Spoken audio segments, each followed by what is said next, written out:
Hi, guys. It's Rosalind with Purpose for Royalty.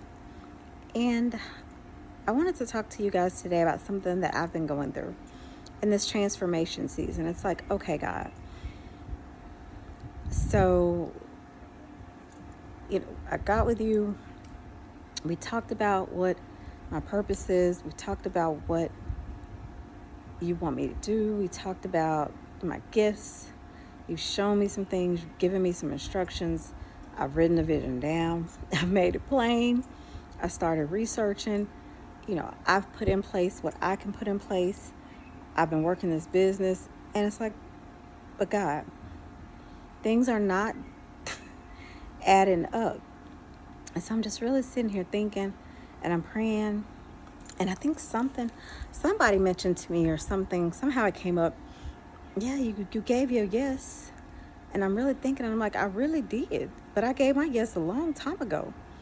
A sincere yes to God, like a long, long time ago. And so I'm like, well, God, I gave you my yes. Why is nothing lining up? And that's when it occurred to me, yes, it's not enough. Yes, it's not enough. Just like faith without works is dead, yes, without action is not going to get you to your promise. Yes, without true surrender of your heart posture, it's not going to get you to your promise. So you say yes.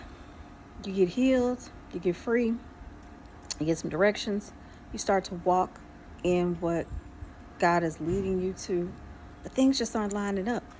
And then you get delay after delay, distractions, because that's when the enemy fights for your heart, is when you start moving. So first of all, yes isn't enough because you have to start moving your feet. Like, I'm outside and I do if I feel like it. But the funny thing is, I've been going through this season where I'm in Texas and in North Texas, and so it's not really rainy time. But off and on here, literally, like the other day I was in the bathroom and I could hear rain. I went to my window, there was no rain. Right now, I feel rain. It doesn't look like it's getting on me. I feel rain. I wish y'all could see. Well, y'all can see me.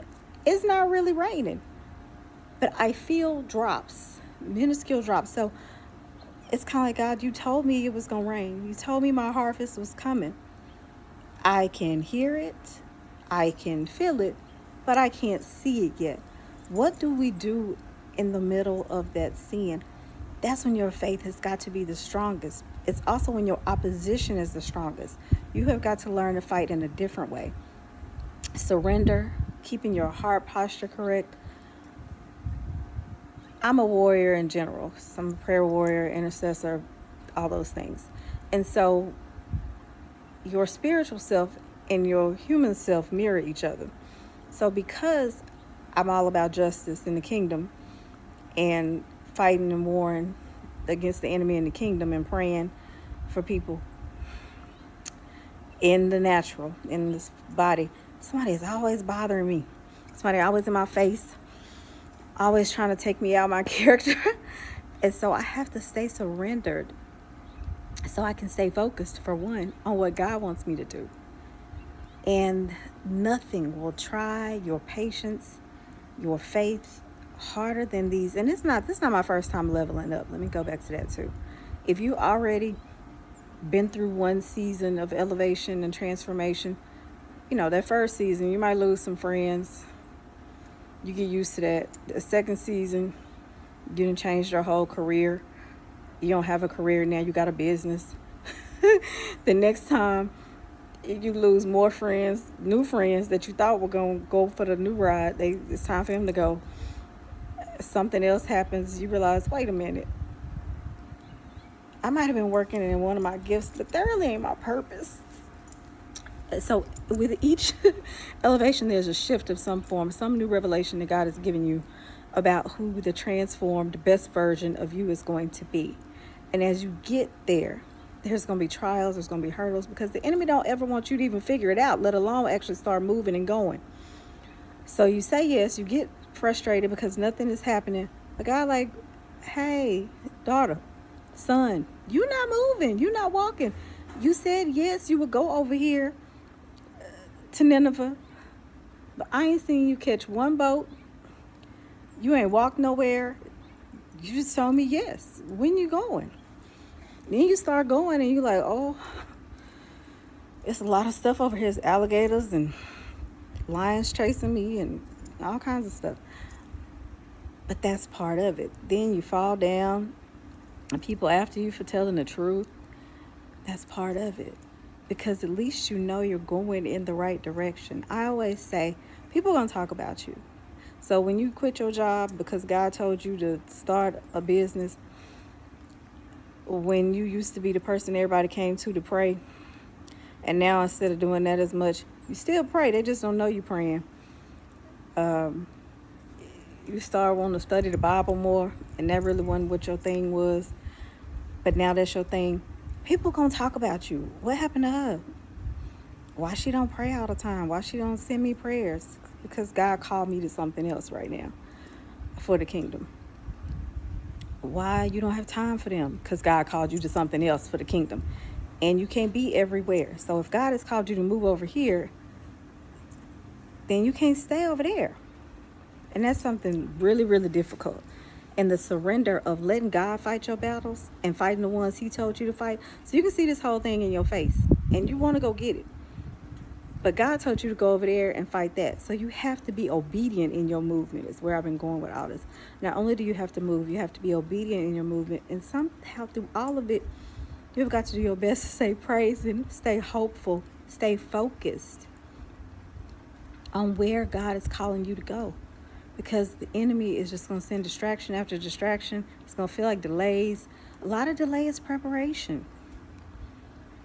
What if you're not really ready to get all the way to where you're going? So but you can't not do anything. And trust me, I've been in one of those seasons where I feel like, Lord, I done prayed so much. I'm just going to lay here on the floor until something happens because, I don't know what else to do. And that's when God finally told me, and it occurred to me, get up and start moving. I notice the steps don't make sense. I'm doing a step right now that I didn't even see coming. It don't make any sense for anything God has shown me. It don't line up with anything God has shown me, other than the fact that I know he's in it, because there's no way I could have got to this place without his intervention. So start moving, because you can sit around and say yes all day. And I was one of those, I pray, I'm faithful, I'm hopeful. God can do the impossible. He can, and he does. I have plenty of miracle stories. But until you get up and give him something to turn possible that was impossible, you're just going to be laying there. I don't know why. And I'm laughing because I've been here literally probably a couple weeks ago. Once you start moving, you see things open, even if you don't understand them. Like, as soon as I made the first video, my life started opening up in different ways. I could see, I'm not at the end yet, but things have started changing. I still get tested a lot by people and distractions and things trying to fight me from getting through this next season. But I have to go. That forces me, actually, because don't you think that where we're going to the next place, the new season, you're going to need a stronger relationship with the Lord. You're going to need to be able to really know how to pray. You're going to need to really know how to speak some word in that new elevated place. So while you're getting prepared, part of your heart posture and the time you spend with God is going to be evident. That's what's going to give you your strength to keep going and just sit in his presence. And I know you don't feel like it. Trust me, I understand. When everything in your life is going wrong and you've been praying for the same thing for a decade, and it don't look like it's ever going to move. You done researched it. You done studied it. You didn't even start doing it a couple of times. And every time it fails. Every time it doesn't work out. And you're like, well, did I even hear right? Like, you start asking them kind of questions. Yes, if you are sure that God told you and you've had confirmations, you know who you are just like I know who I am. If you know that your confirmation, you don't need another confirmation. You don't need another prophecy. You don't need another prophetic word. You don't need another person to tell you what God already told you. You don't need nobody to confirm your gifts. What you need to do is get up and start walking. And your walking could be get on YouTube and make these videos. That's part of mine. Your walking could be, instead of researching how to write a book, start writing one. Your walking could be, instead of researching how to start the business, actually start taking all the steps that you done found out through all your years of research while you've been saying yes and waiting for business to just show up. Do the steps yourself. Reach out, get some assistance. God will send you the assistance. There's favor and open doors that are with you when you are in step and in line with God's best life for you. So don't get frustrated because it feels like you said yes and you feel like nothing is moving. Go back and check your yes. Check your yes. See, has your yes been a true yes? Did you say yes, but then you stayed over there doing what you wanted to do? Or did you say yes and you started moving and maybe some stuff got distracted and you needed to get strengthened in prayer, strengthened in your word, strengthened in just fighting in the spirit, strengthened in trusting God, strengthened in more than believing, but trusting. I would say believing is one thing. Believing is saying, yeah, I believe it's possible. Trusting and expecting God to move is saying, I know, I'm waiting. Which now we're in a patience thing. Do you have patience while you're in the waiting? That's the hardest place to be. The hardest place to be is between yes and the promise. Between yes and the promise, there's a lot of preparation. There's a lot of trials. There's a lot of things to overcome. There's a lot of healing. There's a lot of things that will test your patience because it's preparation. There's a lot of endurance training because you think that when you get to your next season and you elevate it, that it's just going to be great. But you're going to have new things to fight. Elevated things. They got the things that's going to fight you, they elevated too. So now they you're on the next level of what you're going to have to fight. So don't get discouraged just because you said yes. Go back to God. See where you're supposed to start moving in your yes. More than just, I said yes, I surrendered. Did you really? Because surrender can also require movement. It requires giving up your idea of what that movement was going to look like. Your idea of how you were going to get to the destination God called you to. But it doesn't mean you can stop moving, that you can stop trying. You take a step and it's not working out. Sorry, I'm outside. That was a fly. If you can take a step that God called you to and it doesn't work out, then maybe that was the wrong step. Again, go back. Was that a me step? Was that a you step? Did you tell me to go over there? Or did I just kind of assume that was the easiest thing to do? Because, we as people, comfort in the familiar. Nobody wants to just uproot their whole life and move somewhere else or change your career when you halfway to retirement or when you at least understand your job real good or you went to school for this. What you mean I went to school for this for 6 years and now I gotta go do something else? Nobody wants to do this. What do you mean I invested this much money in one business and now you're telling me to start a whole different business that has nothing to do with the first business? Like, these are the things that prove that you are moving and that you are ready for the new place of elevation. But I promise, when you get there, like for those of you who've already been through one season of transformation, this is just a reminder to keep going. Don't get discouraged because this season seems a little rougher. And maybe I just know a lot of people who are finally at higher elevation point.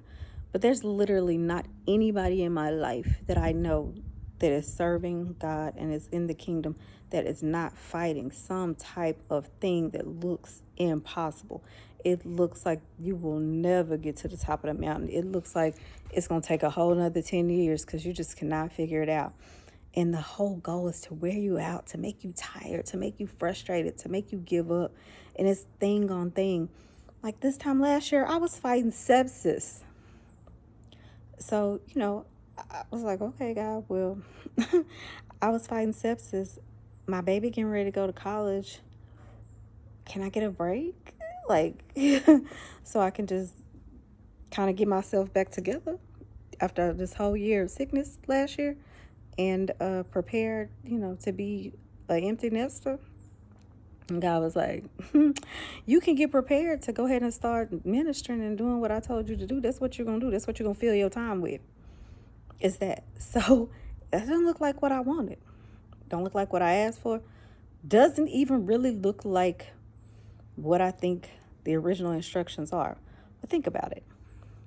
Even with your children, you tell your children what they can understand for the level that they're on. You don't explain things the same to your 2-year-old, your 6-year-old, and your 12-year-old. They all have different levels of understanding, different levels of maturity. You're going to explain a situation to them differently. So I think with us, it's the same thing. As you grow up in the spirit, as you mature, then God's going to begin to reveal to you differently than he did 10 years ago. What you originally thought was just, oh, I'm going to have a business, or I'm going to have this or that. Yeah, I'm going to have a ministry. But you never thought through how it was going to truly affect the kingdom and who you were sent here for. Because y'all do know that we're not sent here just for ourselves. It's not all about us. It's not all about what we want. We forget that. You got a whole group of people waiting on you, whether it's just your legacy and your family, whether it's actual ministry, whatever it is you're called to do, it is for other people. So I hope I have encouraged you today to not be discouraged because you said yes and nothing is happening. Even if you started moving and it's still a little sketchy, just like a baby. When you get up and start walking, you're still a little sketchy when you 1, when you 2. Keep going. Before long, you'll be running.